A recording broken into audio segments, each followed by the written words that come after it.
was August, and Coach Triplett and Ted Gill came to a visit in Manning. The season was about to start, and I'll never forget, they sat down with me and Coach Foreman, my high school coach, and they said, look, we really project you to play offensive line or an interior lineman. We'd like to see you play that your senior year. They're like, we want to see some tape of you playing offensive tackle, both sides, right and left. So I did it. And so it was hard, but they're like, if you want to go to the next level, whether it's here at Iowa or anywhere, that's where we feel you're going to grow into that position. I went from playing tight end to catching touchdowns and having fun to being an offensive lineman. That's a little hard. That was a little hard to hear as a 17, 18-year-old. Nobody wants to play offensive line. I sucked it up and did it. I thought that really made me think, how bad do I want to play college football?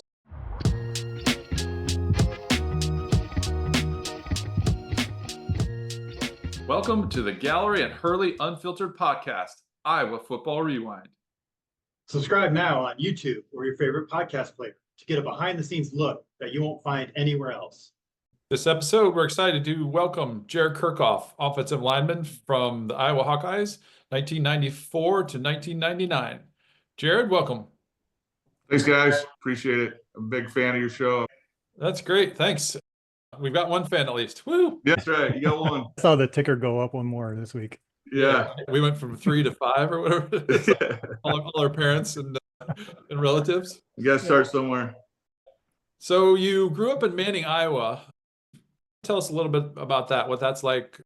Manning's a town about 1,500. I grew up in a large farming family. My dad had 5 uncles and an aunt. A few of the uncles lived in the area and also farmed. They were a great influence on me. My dad's the oldest of 7, and I'm the oldest of many grandchildren on the Kerkhoff side. I had a lot of good experiences. Enjoyed the farm life, family life.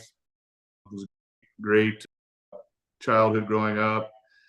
Had a lot of active uncles. I probably learned the love of football from a few of my uncles. They all played high school football growing up, going to a few of their games. My youngest uncle is 5 years older than me. Went to a lot of high school games and watched him play.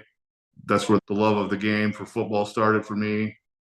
Those guys were farm guys, tough guys. It was a lot of great stories, a lot of fun growing up with those guys and looking up to those guys, including my dad. Manning's a great town, great people in Manning. It's got a German heritage, so very strong work ethic there. Is it located? It's considered southwest Iowa, but it's more western Iowa, just north of Interstate 80 between Des Moines and Omaha, about 50 miles north. 3 hours from Iowa City. About 3 hours from Iowa City. Talk to us about farming. Corn and soybeans. You have animals, or what you guys do? Corn and soybeans. We also had cattle for some time, feeder cattle, till I was probably 12, 14 years old.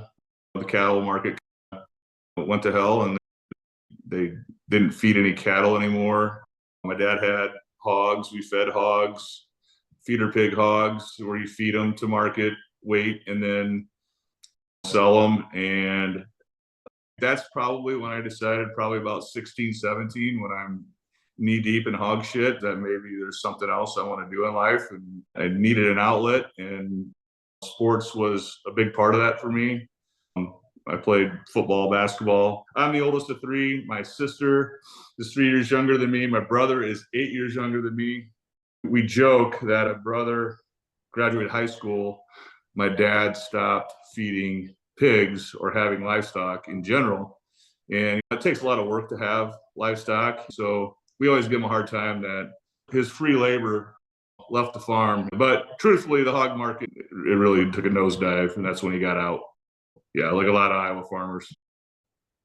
Kind of a crazy business. This is sounding pretty familiar for me. You grew up on a farm, right, Nick? Yeah, picking up rock and those things that you're just like, oh, wow, for $5 an hour, no one should have to do that. You talk about the large families. My mom has 9 on her side, and my dad had 6. there's a list that they keep on my mom's side of all the people that have married in the family and have also all the kids. So I think right now my daughter was like 124. Wow, so it's nuts that way. Every 2 months, there's someone else had a baby, someone else had a baby. Feels like they're setting up franchises, right? 9 kids and 6 kids, and then everybody had 5, and they had 5. It sounds vaguely familiar.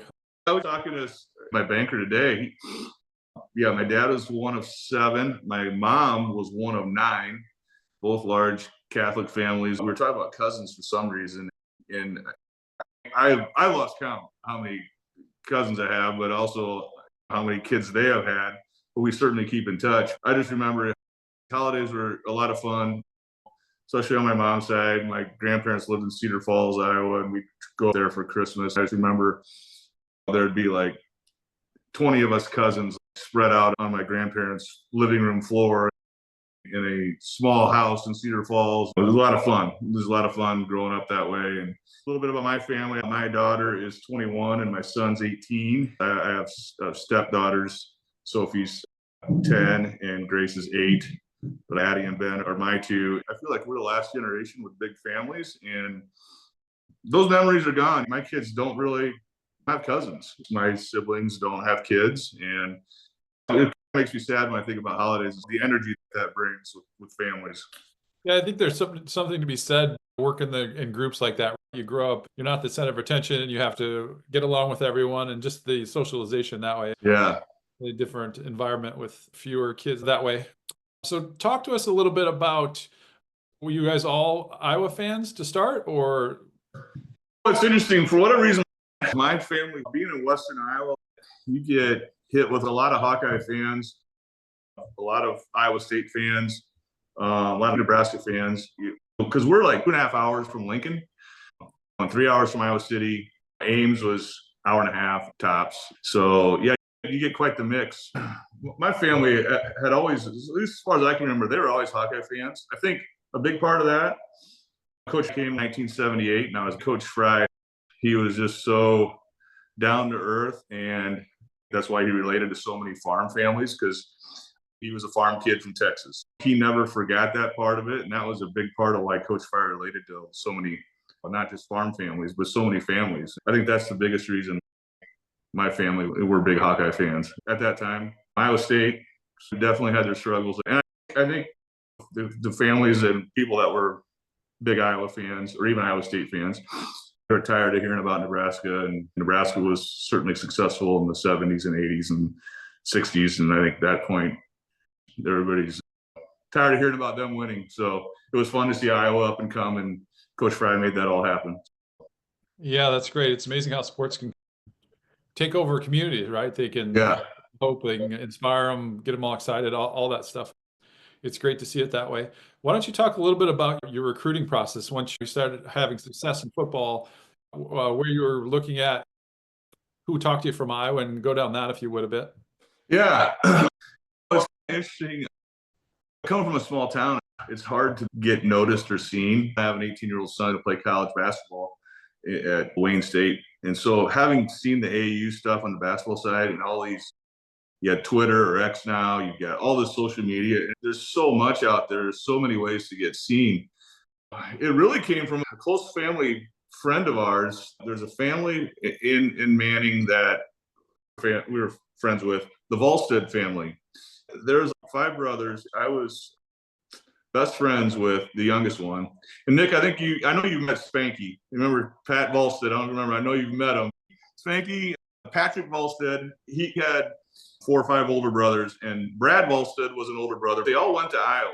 Sometimes it takes somebody else seeing something in you that you don't see in yourself. That was the case for me. Coming from a small town, sophomore year, I started both ways, sophomore, junior, senior year, played multiple positions, never left the field. By the time I got to my junior year, Brad was like, hey, in my freshman and sophomore year, I grew almost 5 inches. I was like 6'1", just 6'1", pudgy, soft kid, and shot up to 6'6". Sophomore year, I started figuring out how to put it all together, literally learning how to run again, it seems. After that year, I had a solid year as a sophomore. And Brad Volstead was really like, hey, you should really think about going to some camps and get yourself out there.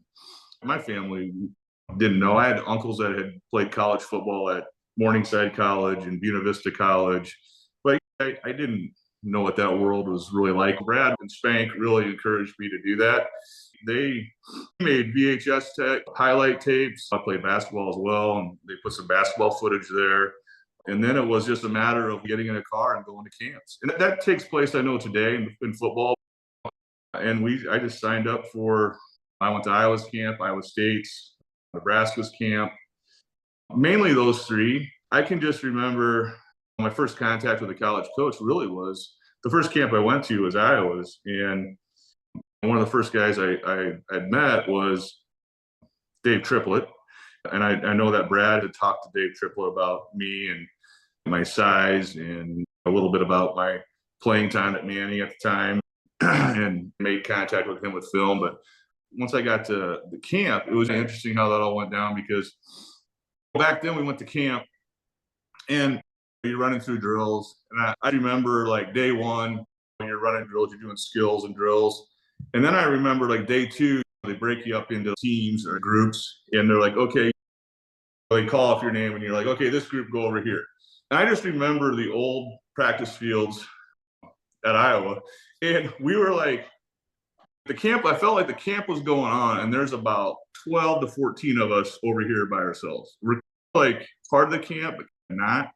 I just remember being kind of naive, thinking, this is weird. Like, why are we all over here? And then I started paying attention. It was like Chris Knipper, Steve English, maybe Jared DeVries in my class, and then some other guys from other areas that were really athletic and talented. I just remember you start looking around and you're like, oh, maybe this is more than just like we're part of this team. They're running us through a little bit different drills, talking to you more, asking about your high school, asking about what you think of football, what your family's.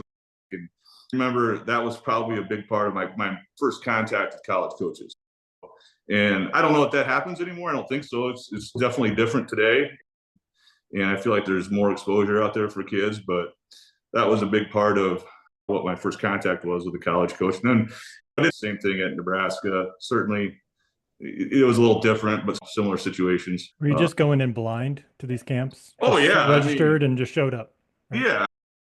I'm a skinny kid from Manning, Iowa, with a good frame and 6'6" by that time, and probably about 220. I had no idea what I was stepping into. But it all started with somebody believing in me, encouraging me to look outside my little small town of Manning, Iowa.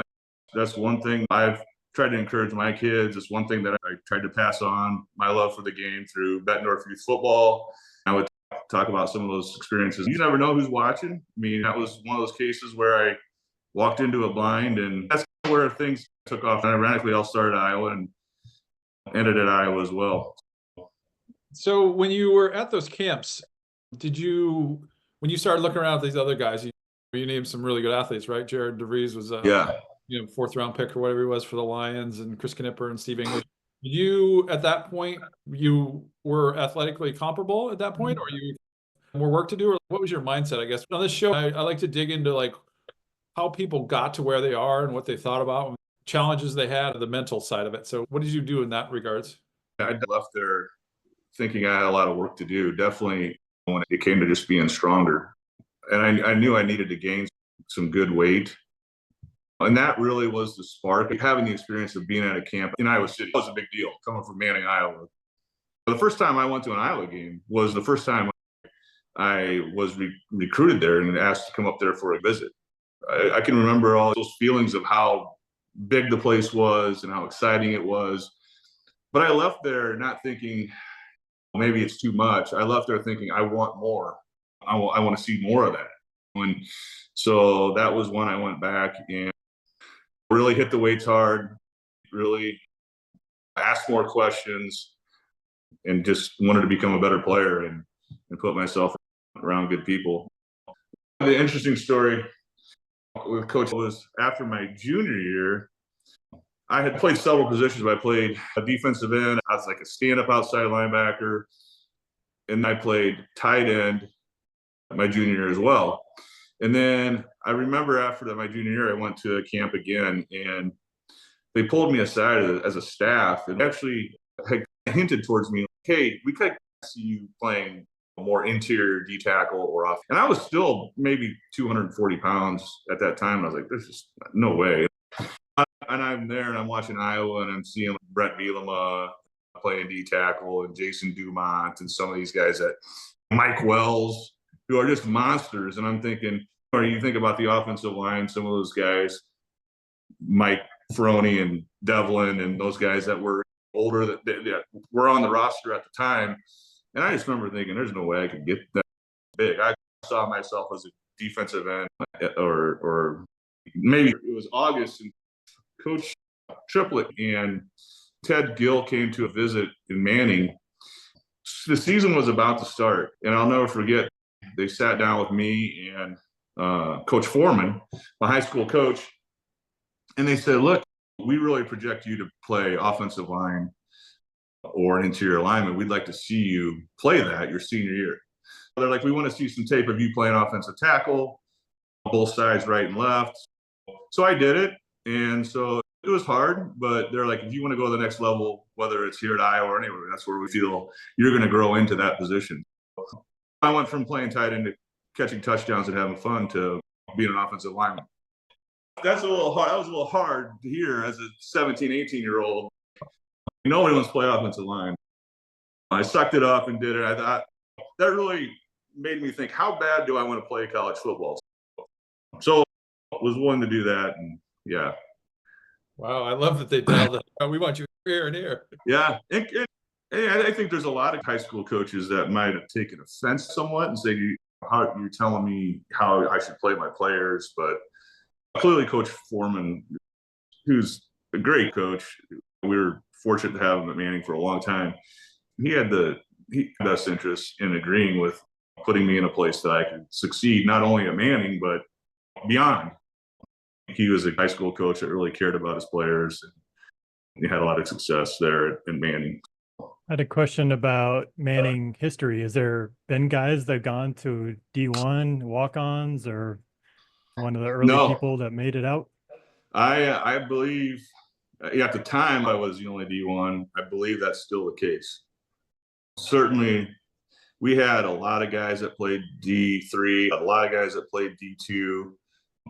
I had two uncles played at Morningside College in Sioux City. They were D2 at the time. They have since dropped down to D3. But my uncle Keith played at Buena Vista College in Storm Lake, Iowa. And he actually was on the Cowboys roster as a free agent and played D tackle for Dallas. And that was the year I was born, I believe, 1976.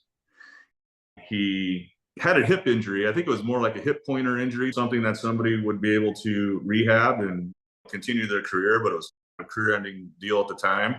So he ended up going back to Manning and farming. We've had some good players in the area since then, though. Certainly LeVar Woods was a little farther north of us. He was an Inwood kid. And then you think about more recently, Brandon Sheriff from Denison. He's only 20 miles from Manning.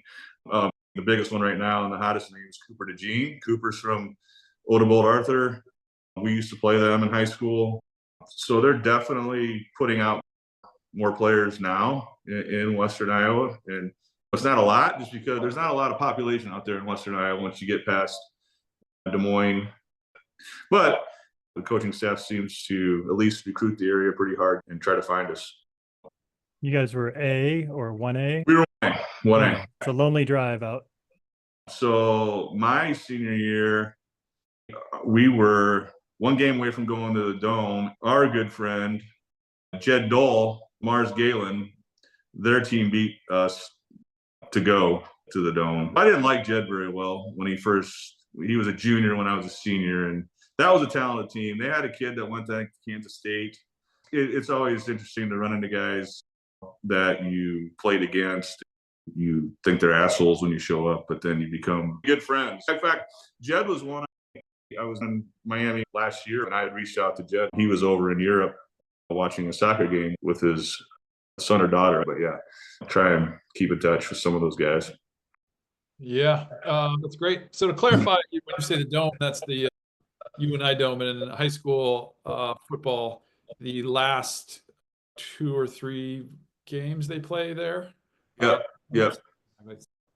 We would laugh that we went a couple times, or at least the teams younger or older than I was a few times, and we laughed that we're like, we have a small town, it's only 600, so we always said the last person leave, shut the light off. There's a sign going out of town, and so the whole neighborhood, the whole county would come basically, so it'd be like 12,000 all around. So cool atmosphere that way, and a really great community building type thing.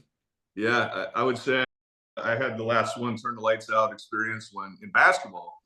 We went to the state tournament in basketball my senior year. That was a great experience. I had a lot of fun playing basketball. The whole town goes. And that's one thing that I'm here now in Bettendorf, Iowa, and Bettendorf has a great tradition of sports and football. And there's in the Quad Cities here, there's a lot of schools that have great traditions. But it just amazes me. They certainly get some games where there's a lot of people there, but I think times have changed since we were playing high school football. It was a thing to do in our towns. And so even like you go to a game, depending on the game, I mean, it's mostly parents and people who hold the program dear and near to their heart. They're not like completely sold out stands. I remembered going to high school games, and it's sad. I think there's just so many opportunities for the younger kids to do stuff. The attendance is just way down in high school football and sports in general. So did you have later interest around basketball, or how good were you in that sport? Or was it pretty much like football is going to be my pathway? Because at 6'6", you must have been pretty good, and especially for playing 1A schools. Yeah, I really enjoyed basketball. My high school basketball coach had a big influence on me. His name is Todd Gordon, great coach. Besides Coach Foreman, my high school football coach, he asked some good questions at an early age. I remember my sophomore year, I was on the fence of staying off basketball. I was awkward, figuring out my body yet. Classic football player, probably playing basketball. I was thinking about quitting. I think he got wind of that. He brought me aside and encouraged me to stay, which I did. My junior year, he had some insightful questions as far as questionnaires he'd ask his players to fill out. And one of them was, do you aspire to play any college athletics? And I just put the answer yes. What kid doesn't want to play college athletics? And so we sat down and we talked about our answers to his questionnaire. And he's, are you really serious about this? And what would you want to play? I'm like, I'd really like to play college basketball. And that was after my junior year, right before my junior year. He said, I really think you have the ability to play a sport, whether it's basketball or football, at the next level. I went to a lot of camps for basketball. We did some team camps. Got lightly recruited for basketball. It was a lot of D2 schools. My first football offer was South Dakota State. The first interest I had for basketball was also South Dakota State. An eye-opener for me was I mainly played post and had a good shot, but anything inside the three-point line. But when visiting with some basketball coaches, they're like, really, your skill set, we really need you to be about 6'8", 6'9" to compete at post at the next level. So that's when it became clear that maybe I need to focus more on football. I had a lot of fun playing basketball, though. It's a great sport. I enjoyed the guys. My temperament was probably definitely more towards football. I probably have the Manning High School record for most technicals. I definitely have a record for most basketballs punted into the stands, which would be 1. I had a lot of fun. It was a fun sport. Learned a lot of lessons. Got benched multiple times, being in technical or being in foul trouble.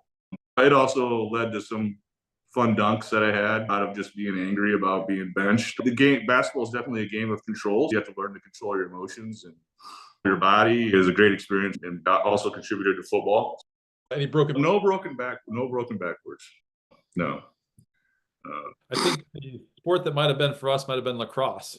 It's like, here's a stick, run around, swinging at people. I was like, check people. I'm like, that's the way I played basketball. So I was like, just give me a stick. Yeah. Have you ever played lacrosse? I have not. Yeah. It would be fun. Yeah, it would be fun. I was like, this seems like a basketball sort of thing if I could just run around and hit people with it. Got a weapon.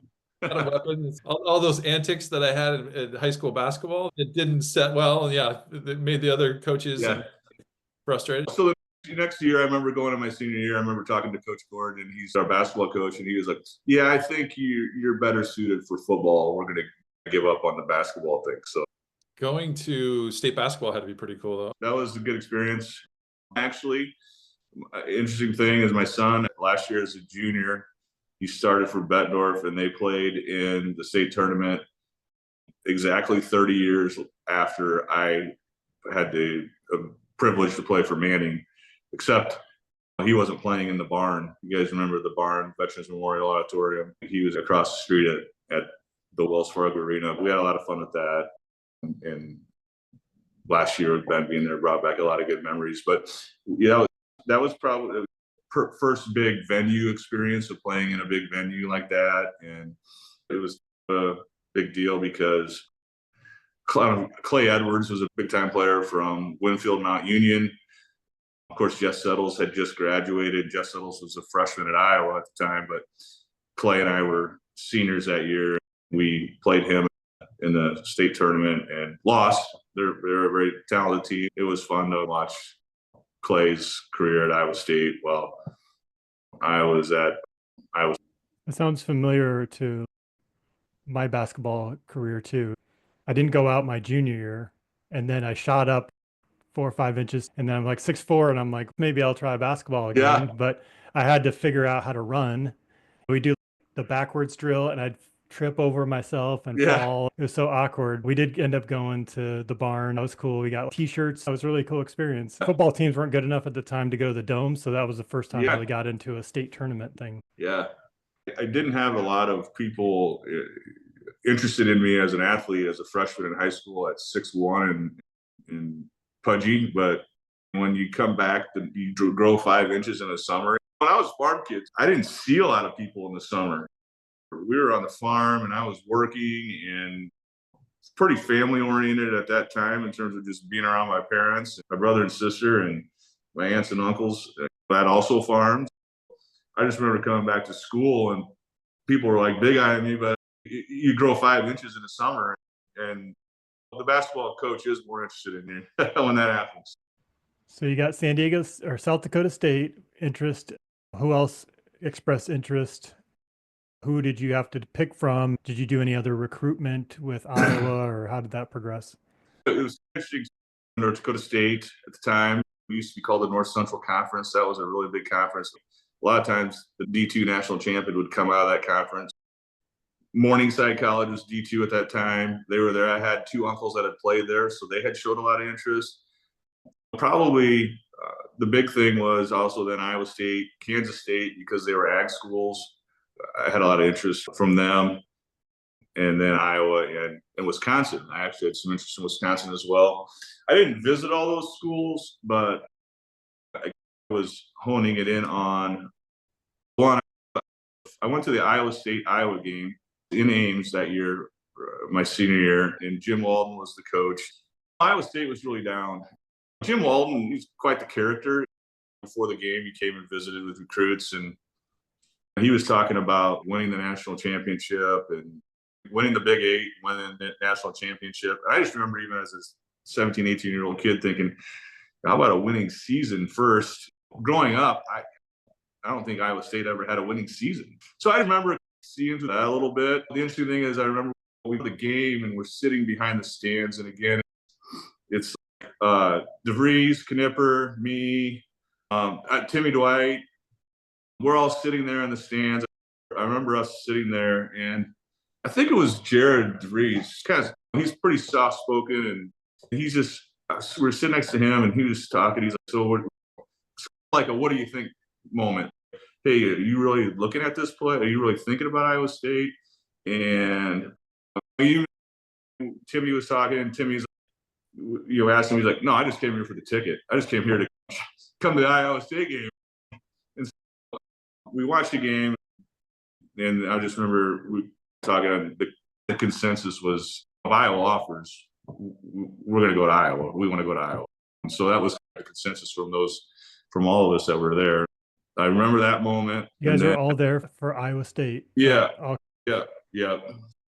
So this is 93 game. So this would be correct. 1993. Okay. Yep. That's one of Nick and I's favorite.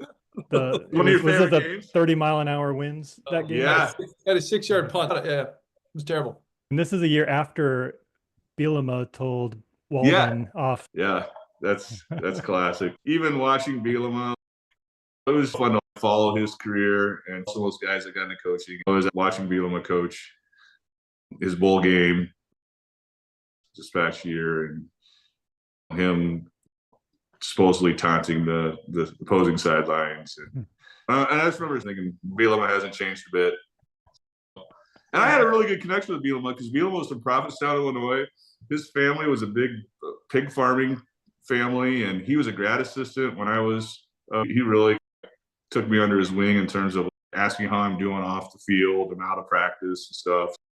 But yeah, back to recruiting. That's where Iowa State, I wasn't highly recruited. And I really feel fortunate to be at some of those games. I think the Iowa philosophy is if you're not a big time recruit, you're a kid that needs time to grow and develop, which I certainly did. No doubt about that. They kind of tug on your heartstrings in terms of trying to get you to walk on. Are you a walk-on player? Are we going to offer you a scholarship? And so you're in that gray area. I felt like I was that. And one of the recruiting games that are played are interesting, but I remember I had been in contact through Brad Halstead, who helped me make some of these connections. Brad would call up the Wisconsin coaching staff and be like, hey, I got a kid down here and I think you should talk to him. I'm going to send you his videotape. He was like a salesman for me. And Brad was awesome. Dan McCarney was the defensive line coach. And then I think he became defensive coordinator after my senior year. But at the time, he was a defensive line coach, and he recruited Iowa. Of course, Dan McCarney played at Iowa, great Hawkeye. And he brought us up for a game visit, in which we went up to the Wisconsin-Ohio State game, and Wisconsin needed to tie or win the game to go to the Rose Bowl. And we were there, and Wisconsin tied the game to go to the Rose Bowl. So to get to experience Camp Randall Stadium on a game visit and that whole thing, I was like, and they were going to ask me to come to a visit like 3 weeks later. But the next weekend, I had an official visit in Iowa City, December 6th, my dad's birthday. We took an official visit to Iowa City. So it would have been like the last weekend in November. We were up in Camp Randall in Wisconsin at that visit. That would have been Wisconsin's 93 first Rose Bowl, however many decades, Yeah. right? So that's pretty crazy. Yeah, to see that excitement and that side of Wisconsin football, we had a lot of fun. I left there with Dan McCarney saying, we'd like to bring you up for an official visit. He knew I was going to Iowa City the next weekend. That following weekend, I visited Iowa and had a great visit. Of course, I wanted to go to Iowa, but I feel like going to Wisconsin at least made Iowa think twice about it. I think Iowa's philosophy in recruiting is always keep your players at home, keep the Iowa kids at home. And so that certainly helped to what then led to an offer from Coach Fry in Iowa. And it made my mom happy because going to Wisconsin is 7.5 hours from Manning. And I just remember trying to explain to my mom, she did not want me to go to Wisconsin. It was like I had to explain to her, like, Mom, just going up there for a visit. We got to play the leverage game a little bit. Like, we got to go up there. They're interested. What if Iowa doesn't offer? Wisconsin does. And I had to assure her that I wanted to go to Iowa. She was not happy that I was going to Wisconsin. And it all worked out. My parents, like a lot of us, they hadn't gone through that experience. They didn't know what to expect. I did fall in love with Wisconsin. Wisconsin was a lot of fun. So a great time. Great people, but not as good as Iowa. Did you get an offer from them later or even go visit I didn't officially? get to that point. Okay. I remember going on our visit in Iowa City. We went to Iowa River Powerhouse and had dinner. You did all your stuff that the coaches wanted you to do during the day, talk to advisors and staff and everything. And at night was the time to let loose. I just remember going to dinner, and it was Bobby Diaco, Maury Crane, and I remember sitting there. And I just remember sitting at, this is being a small town Manning kid on Iowa River Power Company. That's like a big time restaurant, a big deal. And so I just remember sitting down, and Bobby Diaco's like, the waitress comes and she's like, okay, what can we get you guys? And I just remember Bobby Diaco was like, yeah, order up. We want 3 of every appetizers to start. And it's just all the food you could want to eat, and just, it's 18-year-old's dream right there. We had a great time, went downtown. My parents couldn't figure out, they're like, why do you have your own room at the Sheraton? I just don't understand. They don't need to do that. We can be sleeping our own double bed. I'm like, Mom, no, that. We went down to the sports column and had fun, and you got in late. The next morning was always an academic meeting on the recruiting trail, and you had to get up and meet with an academic advisor and talk about what you wanted to do. And yeah, after having a late night in Iowa City, it was not productive, but a lot of fun. So those are one of the big moments that I remember. So, but I will say, I'll never forget, back to the time comes, so you have your meeting on Sunday, and we were meeting with Coach Triplett, and he's basically saying, hey, Coach Fry is going to offer you a scholarship. You don't have to take it. Maybe Tripp didn't want me to accept it. Maybe he was giving me a hint. Hey, I think it was a little pressure. Still take a little pressure off me, though. You don't have to accept it, but Coach, we're just letting you know Coach Fry is going to offer you. And so I just remember sitting in his office. It was my dad's birthday that day, and I remember being in there with my parents. I just remember Coach Fry there, and we're talking about the visit and asking me questions about what I thought of Iowa. He was asking my dad about farming. He was asking my mom about being a nurse, and great experience. And then I just remember him. He's there in his Rose Bowl boots, and his pants are up. And he's sitting in the chair, and I just remember it just came so fast. I just remember he offered it so fast. He's just, hey, we want to offer you a scholarship, and got really to the point. And I just remember freezing, but I remember also saying, hey, Coach Ray, I'll take it. I'm so excited. It's just such a great moment. And I just remember my parents' face at that time. They were so excited, so happy. And it was my dad's birthday. It was a great moment. And then you went back to Wisconsin. You're like, Rose Bowl, Alabama. Which one of these did Nick Gallery 5-yard punt at Iowa State. Our punters and kickers are terrible. So the interesting thing is, the next day, as a kid, talking to coaches and communicating, that was a pretty quick learning curve when you're 17, 18 years old, and you have to tell a coach, like, hey, I'm not coming to Wisconsin. My parents were definitely like, you're telling them, this is your deal. We're not going to talk to these coaches for you and tell them, which they never wanted to, but they were very direct about that, which I think is the right thing to do. So the next morning, I remember Morningside College was still on me about coming, and they didn't know I was at the Iowa City visit. And so they came, and I remember feeling overwhelmed. 3 of the Morningside coaches came, and they were sitting in the typing room, and they brought me in to talk to me. And there's a few other schools that week, South Dakota State, and Iowa State was sending an assistant coach. And I just remember that was kind of really a moment where it's like, hey, you got to tell an adult some unfortunate news that they're going to hear. And I just remember thinking that it was a little bit overwhelming, but I remember the Morningside guys were so nice. I think it had to do a lot with my family, had some connections to there, but they were so happy for me. I didn't expect that. They were like, that is so awesome. We're so happy for you. We're so happy for your family. And you go in, you think, oh, they're going to be disappointed or upset, but it's just another unique experience. You're learning on the fly as an 18-year-old in the recruiting game. And then they were funny. They're like, you absolutely should take it, because they're happy. So good moment. Yeah, that's a lot of pressure. It's a good thing you bring that up. It's a lot of pressure, especially if no one around you has had that experience either, right? It's it's a high pressure thing. It seems like it's a big deal. You're going into a major college program. Yeah, it's a lot of emotions. I can remember that as well. That's impressive. So let's just shift gears a little bit and get into when you showed up in Iowa City. Talk about the transition and your thought process then, to talk about trying to get on the field and some of those things. Yeah, we got to talk about that. Yeah, we got to hear your side of the story. You're right.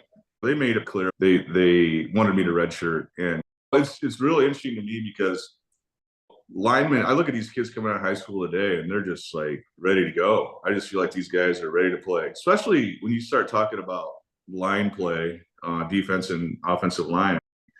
These guys are coming out of high school 6'5", 305, and good feet and strong and like ready to go, ready to play. And I think our era for sure, that it was pretty common for, it was almost expected that if you're going to be an offensive or defensive lineman, you're going to redshirt. Certainly there's some unique situations, and some of those guys, hats off to them, they're just freaks, but it was pretty much expected that that's going to happen. That was hard, I would say, for any of us guys that redshirted or any of us.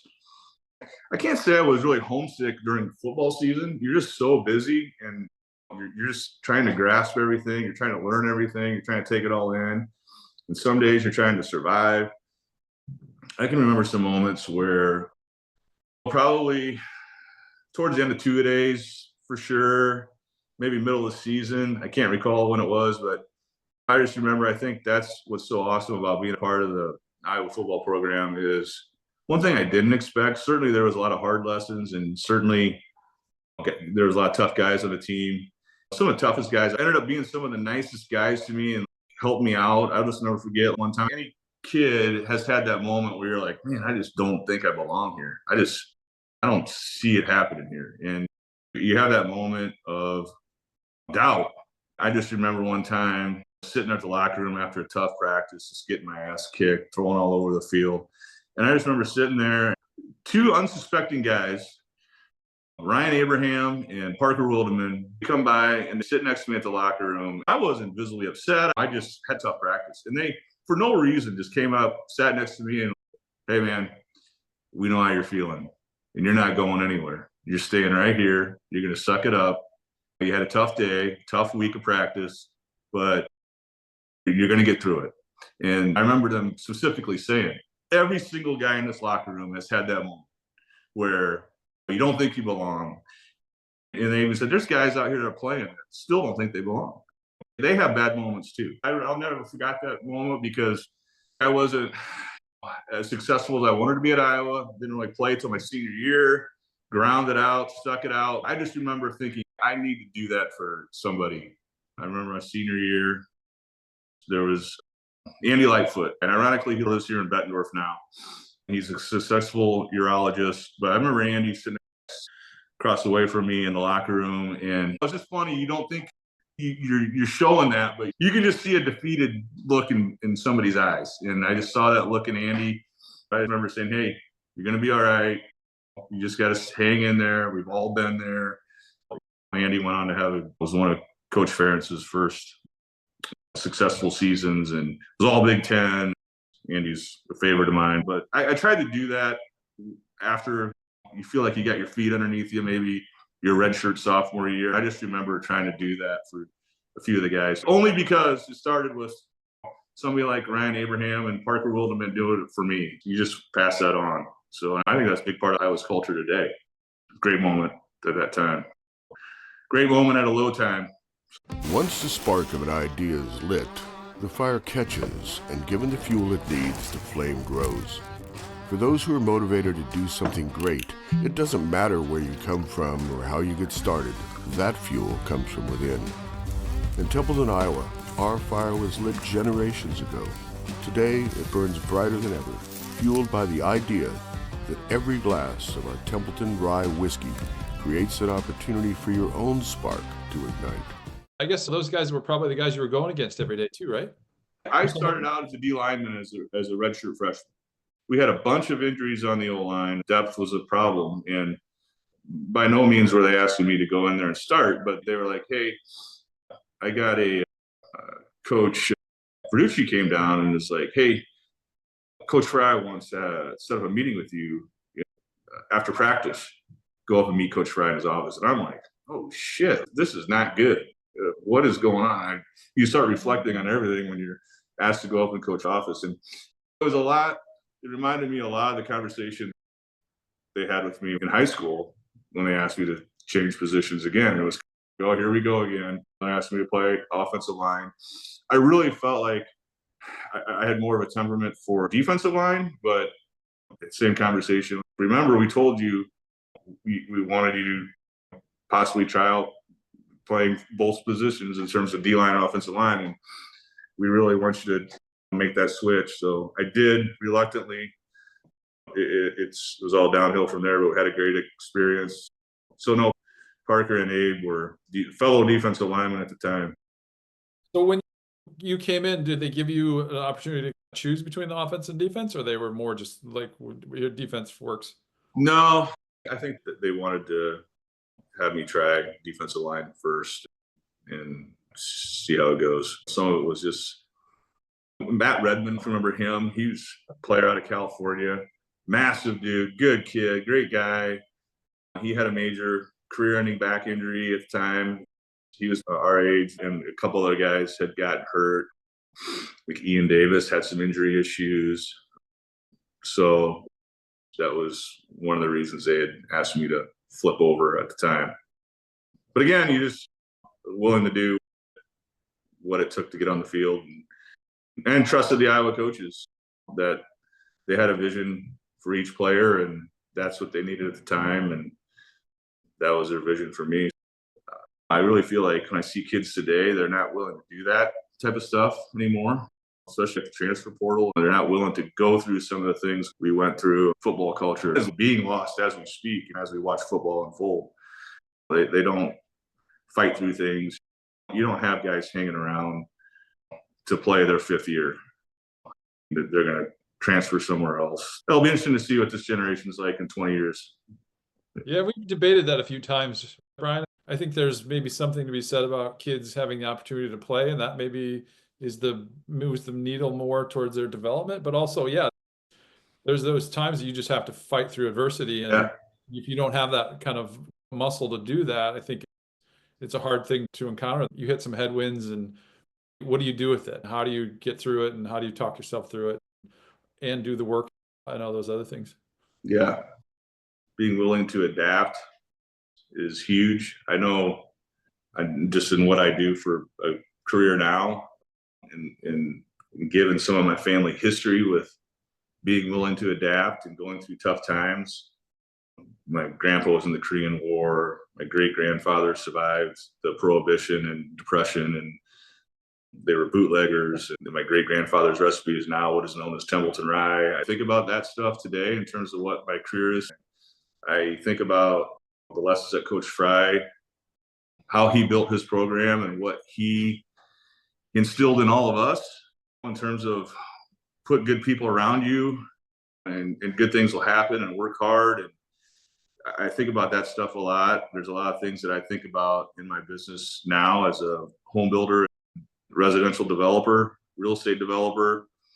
I think about, sometimes I get in situations even today and I'm like, how would Coach Fry handle this? I've had a lot of great mentors in terms of my dad and my grandfather, and had the privilege to know my great-grandfather. He passed away when I was 10, but I take things from them. I also take things from Coach Fry, just how the Iowa program is built. And I also think about how fortunate we all are that Kirk Ferentz is there. Coach Ferentz is still there, and his connection to Coach Fry, being 50 minutes down the road from Iowa City. I enjoy going to Iowa games, and I enjoy seeing LeVar Woods on the sideline. I enjoy seeing Liddell Betts coaching the running backs. I enjoy just knowing that Coach Ferentz is running the program the way Coach Fry would. Certainly he's got a different personality, and he's very businesslike. I'll never forget one of the last meetings as a senior before Coach Fry announced his retirement, December of '98, to be in that room when Coach Fry resigned. Just before that, we had like a senior meeting, and one of the things that resonates with me is Coach Fry was talking about how basically thanked everybody for their time and the hard work. This was just the seniors. One thing he said, for some of you, you're going to have a chance to go on and play at the next level. But for most of you, you're going to have to go out in the real world. And I just remember him saying, take the time, take the energy and the commitment that you made to football and put it into whatever you love to do for work. It's okay to take your time to figure out what you love, but it doesn't stop here. What you need to do in life is what we've taught you here at Iowa, and put it into your business, your career, your family. And that's something I think about often, whether it's family or business. There's tough times in both, but you just got to keep your focus and keep moving forward. That's one of the biggest things I took away from being a part of the program. So that sticks with me today. Yeah, that's great. The mentorship and all that. Do you have any more lighthearted stories about him? Any funny things you can remember? Yeah, I just remember he had such a great connection with all his players. And it seems like he really got to know you and your family. He would ask me, what's the hog market doing today? Or about my mom's nursing career, or what my younger sister's doing in sports. I remember that part of it in terms of a connection. Lighthearted moments. Funny moment would probably be down in El Paso at the Sun Bowl. We'd go down to those bowl games and be there like 2.5, 3 weeks before the game. Coach Fry always gave us a couple days to visit the area and have our fun at the bars downtown or in El Paso. We would go over to Juarez. I remember we had too much fun in El Paso. We hit the clubs in El Paso. We were having a good time, got back to the hotel, and we were all in this courtyard area with the pool and the hot tub out there. I remember we were sitting in the hot tub. It was me, McKinney, Ross Verba, and a couple other guys. And my back was to the hotel. And I remember Verba saying, holy shit, there's Coach Fry. And I'm thinking, no way. It's like 3 a.m. Sure enough, all of a sudden, Verba goes underneath and hides in the water. Coach Fry comes up telling us to get our asses back in the hotel room. We're being too loud and people are pissed off. I remember sitting there in the hot tub, having plenty to drink, and just looking over, and there's Coach Fry's cowboy boots right here. And he goes to McKinney. He finally is like, Verba, tell Verba to come up from underneath the water. I know he's underneath the water. He chuckled, but he was pissed because we were all being loud and noisy. This one unfortunate experience. But I remember some guys once in a while got sent home from a bowl game because people were having too much fun. That definitely was one personal moment. I remember 2 days would be media day, and my hometown newspaper was interviewing me. I'm off on the fringe, one reporter, and Tim Dwight's got like 100 reporters around him. We're all just standing around there trying to stay cool. And Coach Fry walks by, and I think he was going in, and I was being interviewed by the Carroll Times Herald, and he introduced himself, and he basically said, I keep telling Big Red he's got a face for radio, and because they were taking pictures. And those are the one-liners I remember, that some of the stuff that he just had. But he also took the time to talk to my hometown newspaper reporter who thought it was a big deal. So those are some of the memories I remember from Coach Fry. And there's more. There's plenty more, but yeah. Do you want to add anything to the Sun Bowl story? Do you guys remember? I swear the whole team was out there. It's like There was probably 30 guys in the hot tub. Yeah, there was probably 5 times the number of guys. We've told the story before. Knipper and maybe one other person and I were like, everybody's gone. There's gonna be no one in the hot tub. So we went back. We were like, oh, this is great. I remember it mostly being offense and defensive linemen in the hot tub. So it all overflowed. It was like, yeah, it was a dirty soup at that point, I'm sure. But we were like, no one's gonna be out there, and we weren't loud. But yeah, then the next morning at breakfast, he was not happy about that. He's like, you guys in the hot tub, and then some of you guys thought it'd be cool to go back out afterwards. I was like, whoops. Yeah. But I think I was older at that point in my career, and I was a little bit like, all right, I've been pretty good throughout this whole thing. If this is the worst thing that goes down, I can live with that. Yeah. Who said that there was like some mix up and the hotel had Coach Fry's number and that's what happened? he got called first instead of going through Ron or someone. Who was saying that in our previous podcast? Someone was explaining that's what they heard the story was, and that's why he was upset, because somehow they called him directly. Should've And called so he had someone to deal with it. down Should have the called street. street. Yeah. And I'm sure they seemed like they had been out too. So it was, yeah, Trooper Stewart was stumbling over the fence, and I was like, I think we were all like, had a long year, so everybody's blowing off some steam and having a good time. So yeah, it was harmless stuff. Yeah. That was a fun bowl game trip. I was a redshirt freshman, didn't play, but enjoyed all the festivities. Washington players, they were like Pac-10 champs. They thought they were going to roll over us. We ended up beating them pretty bad. And I remember those guys. I think they were partying the whole time they were there. We were all being pretty tame, but we were at this restaurant out to eat. It was like the middle of the day or evening. And I remember thinking Lawyer Malloy, who was their big stud safety, who went on and played for the New England Patriots, and he was dancing on the bar like late afternoon, and those guys were drinking and having a great time, and it was fun stuff to see. He was hurt, wasn't he? I think you might be right. Yeah, I think he hurt his foot. Yeah. Funny you say that about the bowl games, because it is a celebration to some degree, right? It's a reward for working hard and for a good season, but it feels like the no-win situation for the coaches.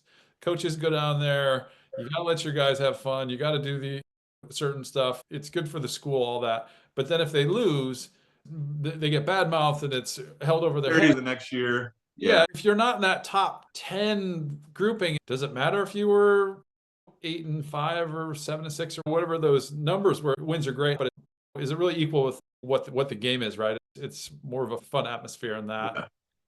It gets held against them a lot, I think. Yeah. A lot of pressure. Would not want to be a coach. Your kid's out of trouble, right? And be like, okay, guys, not too much fun. How do you keep your thumb on 18 to 23-year-olds? I remember when we went back, you guys graduated in 96, right? When we went back in 97, the climate had changed down there in El Paso. There was a lot of like gang issues.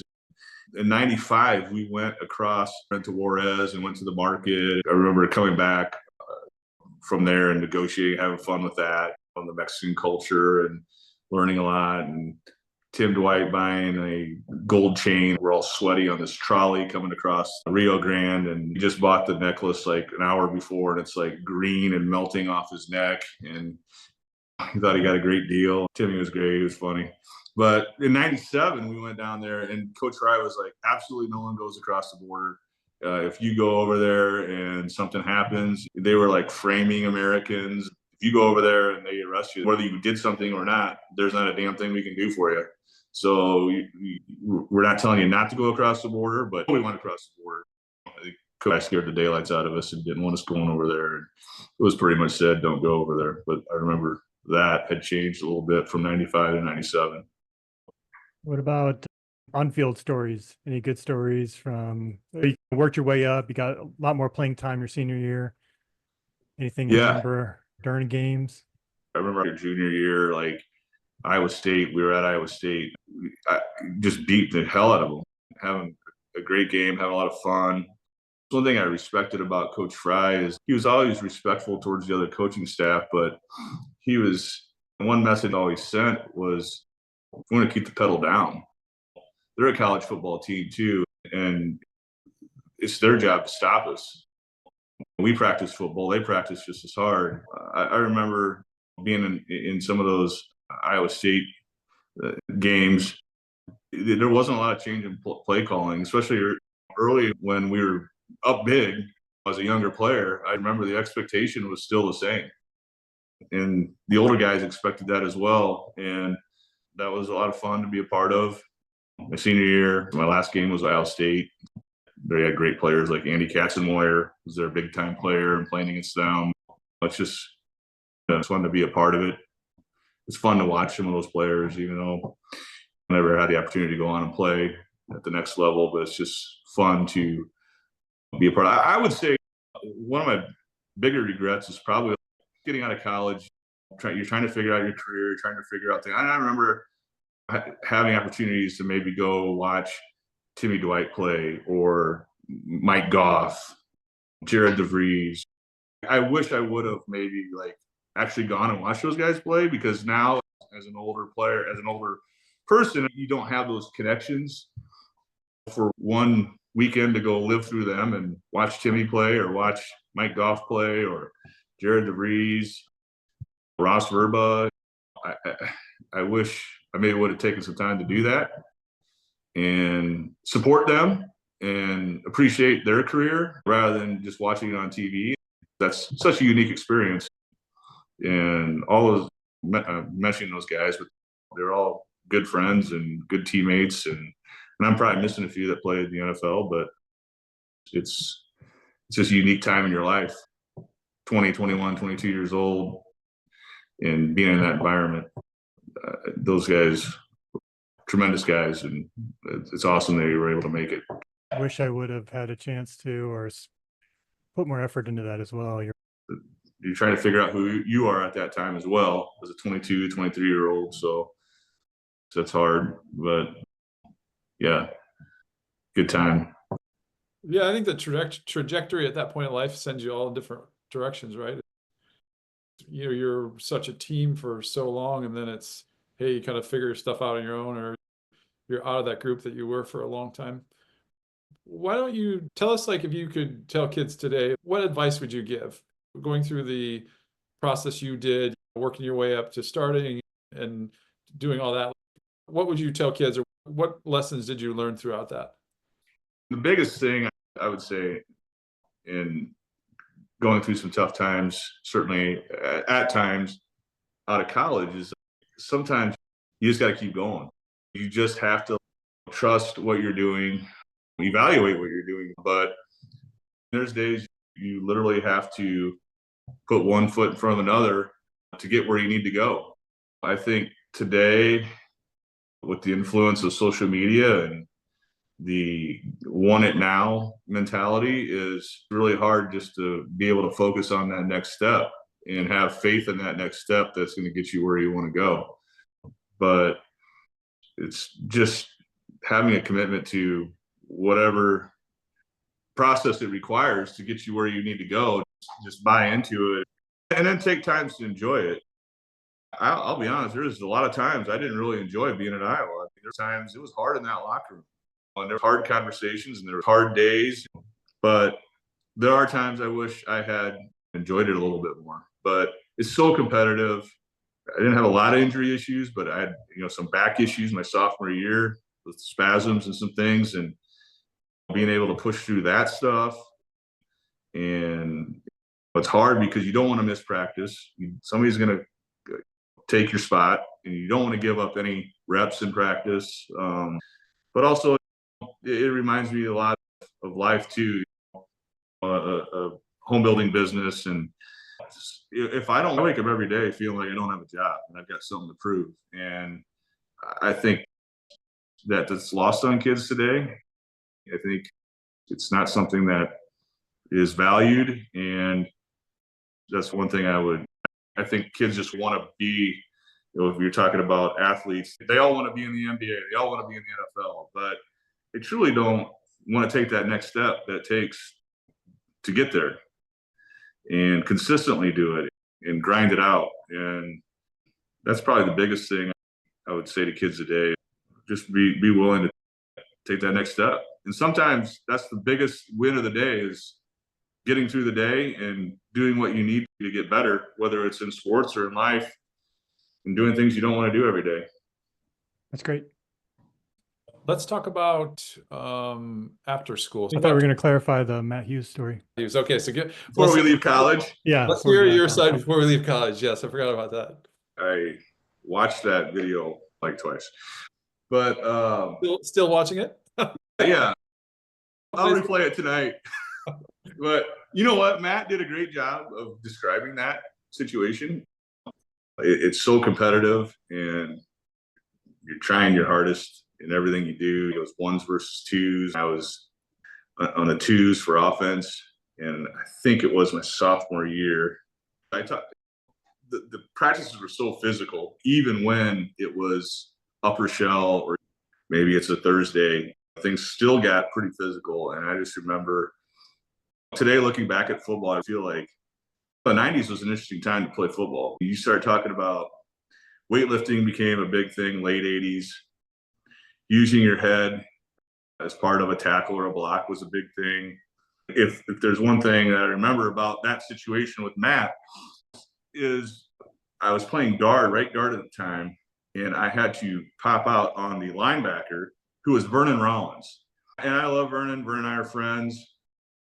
But Vernon, if I have CTE, it's because of Vernon Rollins. One thing you didn't want Vernon to do, like any linebacker, you don't want their hands inside. But I remember Vernon had the knack of grabbing you, and he wouldn't just block you, but he would headbutt you. He would be the first to initiate contact, which that's what a good football player does. Right? But he was really good at it. And when he hit you, you saw stars for sure. And I remember that play blocking Vernon, and I remember having a pancake block against Vernon, which may be the only time it ever happened. I'm giving kudos to Vernon because he was so good. And it was such a good battle, no matter who went up against Vernon. He was just so competitive and so intense. But I remember blocking him. We're on the ground, and Vernon's pissed. Vernon thinks I'm grinding him into the ground to be an asshole. Actually, I had a pile on other guys on top of him. And I'm like face to face with Vernon, and he's pissed. He's telling me to get off him and all that. And anyway, a fight breaks out between Vernon and I. And then I remember just laying there helpless, just laying there on the bottom of the pile, couldn't get up. And I just remember looking up, and Matt Hughes, he's just how he described, cleat to head, cleat to face. And he forgot. Not only did he kick me in the head, he then wound up on my kidney. And then I remember it's bad when, no offense to the defensive backs, but when you're standing there and the defensive backs are getting in on the fight, it's gone to the next level when the receivers and the defensive backs are there, because those guys really don't want to be part of that. But I remember Plez doing the same. Plez Atkins kicking me. I remember grabbing Plez by the leg and sweeping him, but I'm laying on the ground. But Plez goes down. I mean, the other thing is, I don't know if you guys remember, and if you got in a fight in practice, Coach Fry would make you hold hands and do a lap. And we were in the bubble at the time. So Vernon and I had to hold hands and do a lap around the bubble. And so we get around to the end of our lap. And I just remember I was so pissed about all that went down. My best friend kicked me in the side, kicked me in the head. Vernon's still talking shit the whole time. I remember just fucking with Vernon, and we had to hold hands. I didn't let go of Vernon's hand. I was hanging on to Vernon's hand just to piss him off. I remember we got back, and Vernon's swinging on me. Another mini fight breaks out. Vernon's pissed because I wouldn't let go of his hand, and just pushing buttons at that time. I'll tell you the person that was most, I never told my mom that story about Matt Hughes. And so she listened to that podcast. She was pretty upset. She's still pretty upset about Matt. Matt lives in North Liberty. My parents live in North Liberty. My best friend, he's not in good standing with my mom right now. So I'm letting you know, Matt, be clear of my mom. Look out for my mom. We were walking around Iowa City. Bringing up some old wounds here. So like cut blocking walking down the street, huh? I may have to teach my mom how to cut block. Epinesa, we talked to him at the bowl game. He was telling the same story about him and Ross Verba, and they taped their hands together, and he said he just they fought all the way around the field. Yeah. I don't know why Coach Fry, obviously he's trying to bring us together, but sometimes you just got to separate guys. That's my side. He's still a cheap shot, but I'm over it. I've accepted that his apology. Probably I've go for about 20 years, and I decided maybe it's time to just let bygones be bygones.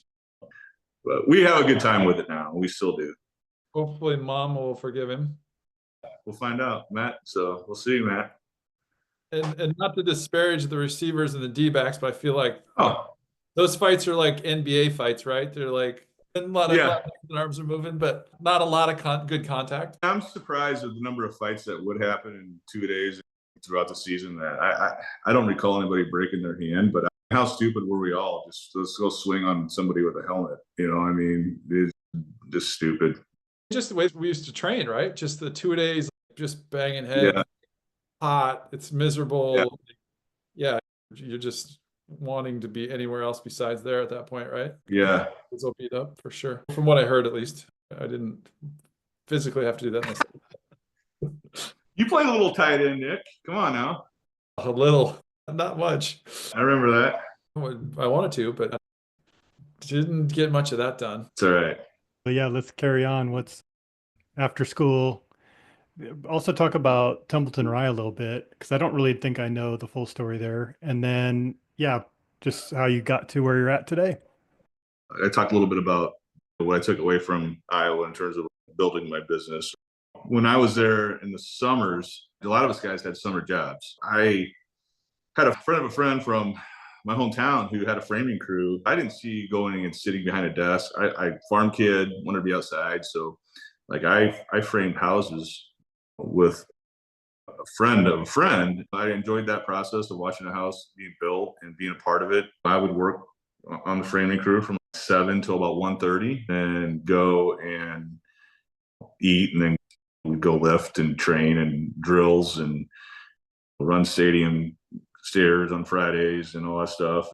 At the same time, they're asking me to gain weight. So I did that for a summer and a half. The second summer, Coach Longo, strength coach, came to us and was like, hey, we need you to, quit that job because you're burning so many calories. At that time, I probably weighed about 275.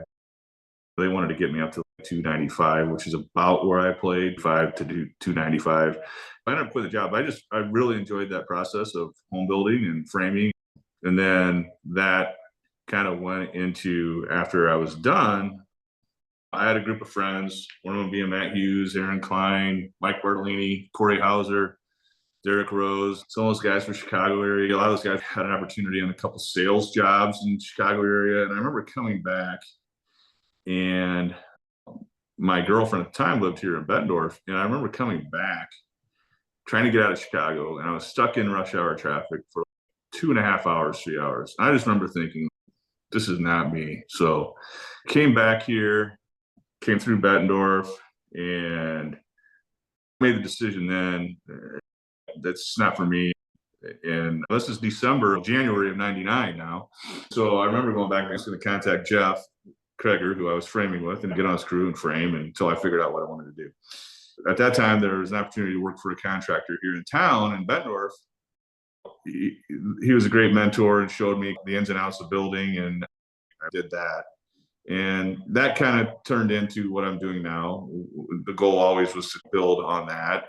I was thinking about going back to Iowa City and maybe building some spec houses on my own back there, but ended up staying here in Bettendorf, and had started my family here. And now I'm doing a lot of custom home building, working with customers.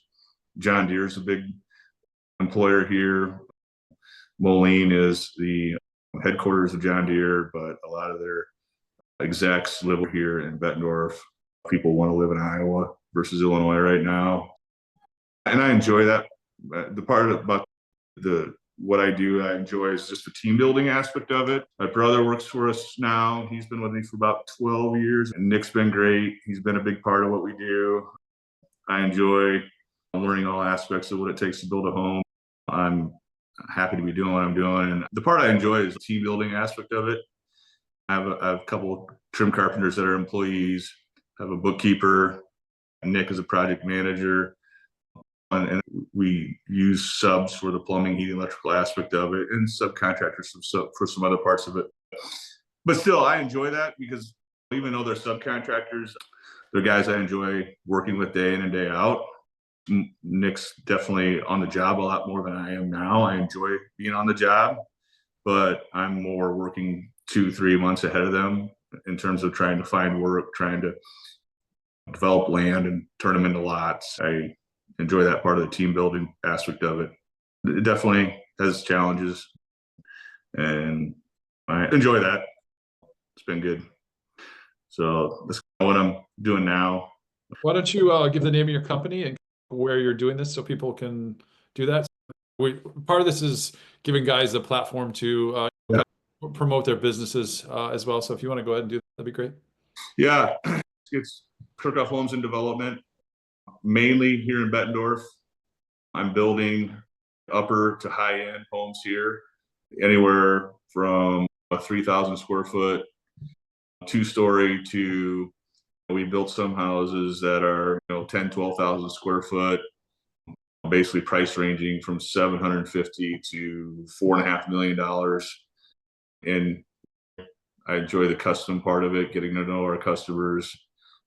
It's a challenge to build some of these houses. The bigger ones can take up to 20, 22 months. Smaller ones, which are still big houses, can take 6 to 12 months, depending on the situation. But that's basically what I do, is custom home building. I enjoy the development part of it in terms of working with city officials, the challenge of working with landowners in terms of finding land to develop. I've built pretty much in Bettendorf area. I've built a few houses in Iowa City. One was Matt Hughes's. I built his house up there. We had a lot of fun doing that together. I pretty much built in the Quad Cities, and yeah, it's been great. It's something that's definitely a lot like farming. I can relate it to farming. There's good years, there's lean years, there's everything in between. You're dealing with weather sometime, you're at the mercy of weather. Some days you're waking up what the next day is going to be like. I enjoy that part of it, though. It's a bit of a grind. I would say football probably set me up for that. You got to have some thick skin and be willing to go through some things and adapt. That was a big word I used earlier, being able to adapt and figure things out. Had a lot of great customers, and I enjoy communicating the process of building a home to them, getting them to buy into being part of our team and helping them through that. I've been working closely with an interior designer and a few interior designers here in town. They do a great job for us in terms of helping them get through the process and make their selections. And it's just a lot of fun. I've enjoyed it. It's challenging, and we try to make it fun, try to make it a good experience. Our process is such that I lay everything out on paper and communicate what their expectations are, set the expectations early so that they know what's going to happen. I try to remember each home that I build for a customer, maybe their only house they ever build in their life, even though we have some that have built multiples. I try and understand and be patient with their questions. In construction, if you can lay out your process and set your expectations early and communicate that, it then makes it an enjoyable experience for the customer. And then we do service everything we do in terms of, we'll do a 30 to 60 day punch list after our customer's been in, so they have the faith and confidence to know that we're going to take care of everything. I really don't advertise a whole lot. My advertising is I spend $500 taking care of somebody's punch list or whatever it takes to make them happy. I instill into our team, like, effort's a big deal. Are we making an effort to put the best product we can for our customer? I may not be the cheapest guy in town, but with that comes quality people that our customers are going to work with. Because if you're building a house for somebody, you're with them for 6, 9, 12 months, bigger homes, even more than that. So that's an important part of it. I enjoy meeting all the characters that come along with construction, whether it's electricians or framers. It's definitely a grind. And even though I was never a coach, other than for youth football, I definitely look at what it's like to build a program for Coach Fry. I instill some of those same things in terms of put good people around you and have success that way. But yeah, that's pretty much what I've been doing for almost 25 years now. So it's crazy. That's great. Why don't we talk about Templeton Rye, and then we'll end there. How's that sound? It's interesting. I really didn't know my family were bootleggers. This is probably the best way to start how my knowledge of Templeton Rye started. So I didn't really understand that our family was bootleggers. Maybe 13, 14, 15, I noticed we'd be at family gatherings. We'll talk about big families earlier in the podcast. There's always just Templeton Rye around. Just like there was always whiskey around. When they call it Templeton Rye. Growing up when I was really little, I just grew up with it, so no big deal. I remember being about 16 because I was hanging around. I was at my house, and my grandfather, Merle, was down at our house. My grandparents lived on the same section of land in western Iowa, 5 miles south of Manning, like a mile and a half away.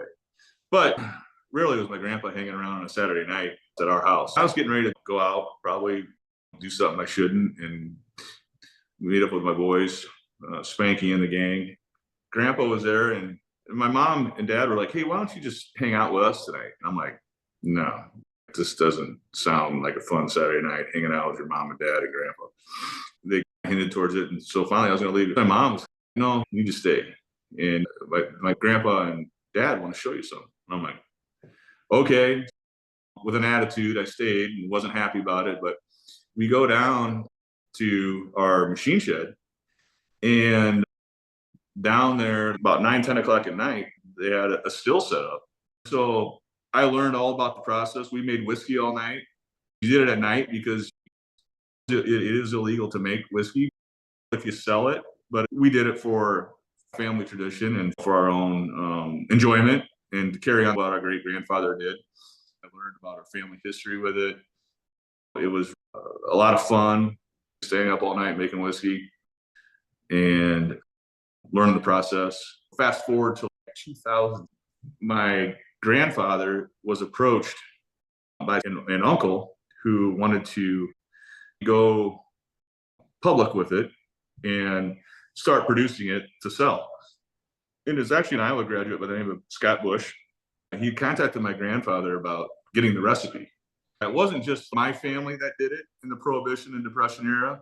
The whole town of Templeton was in on it and surrounding smaller towns. It was a big deal that they made whiskey to survive the Depression.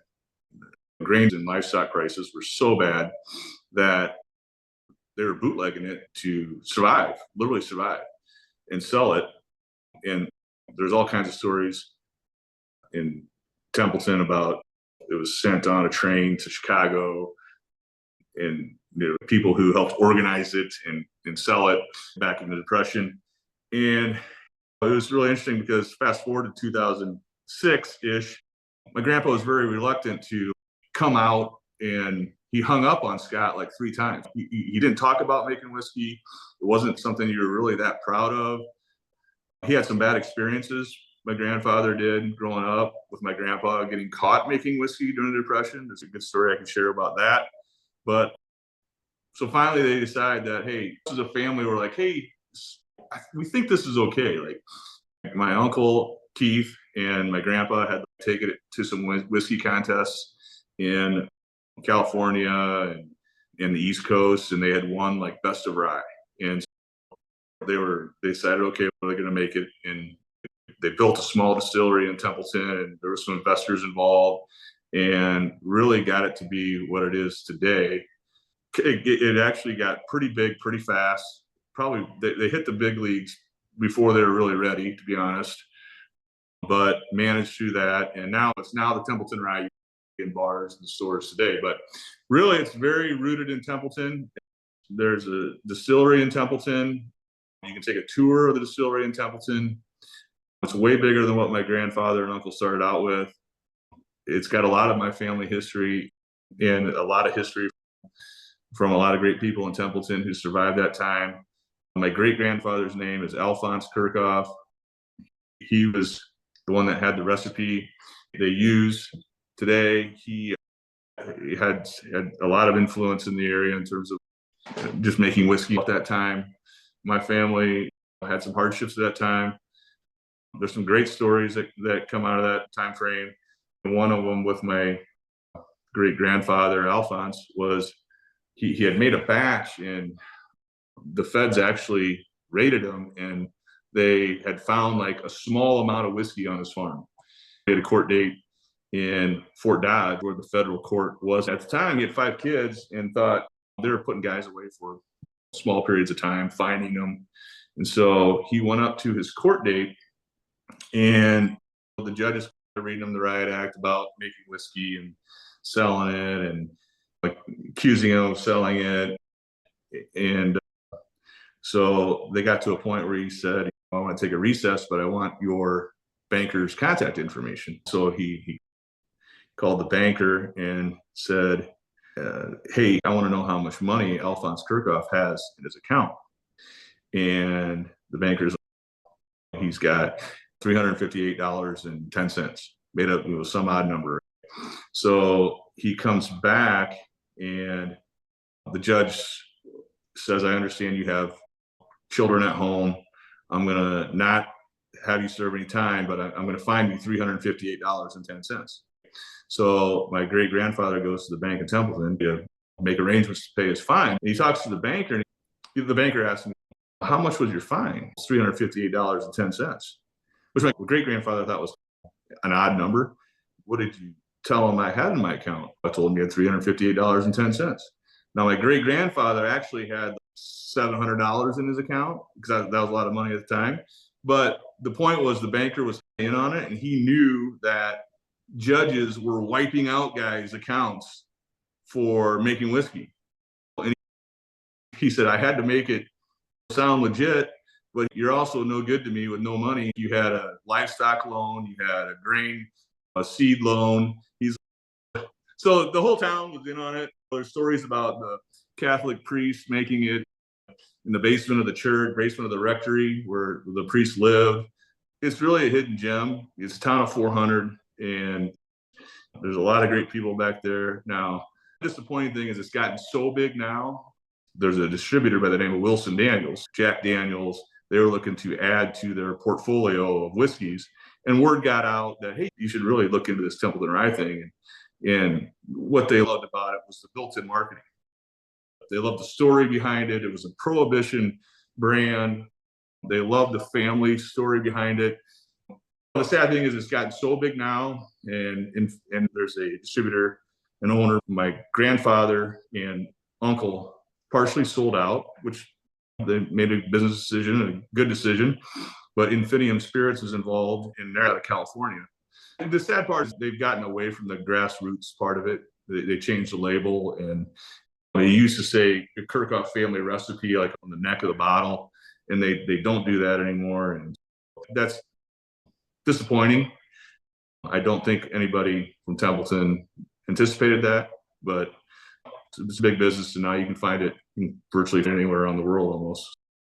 But it's just crazy to think it started with the Prohibition and Depression. And I often think of that too, times like when I'm as a developer now, I'm buying land and stuff, and I think about I'm buying farmland on the fringe out here in Bettendorf. Families barely hung on to their farm for whatever it was worth, $75 an acre, and now I'm buying it at way higher, 10 times, 20 times higher than that. And I often think about it, I'm like, this great grandkids cashing in right now on this farmland, and his great grandfather fought tooth and nail to keep it during the Depression. And there's just been a lot of moments like that I think about. It all comes back to my experience at Manning and Templeton, and all through college. And now that I'm 49 years old, it's interesting to see some of those common threads pop up in your life. And so much of it has to do with Iowa football, for sure.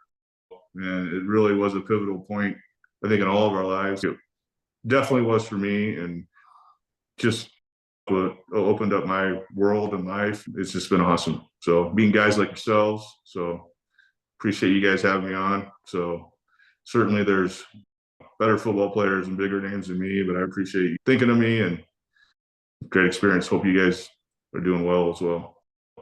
Yeah, thanks a lot, man. We've had a great experience with all this. We've realized how great teammates we've had, and it's great to get everybody together and talk about this stuff. Yeah. Really appreciate your time. Thanks.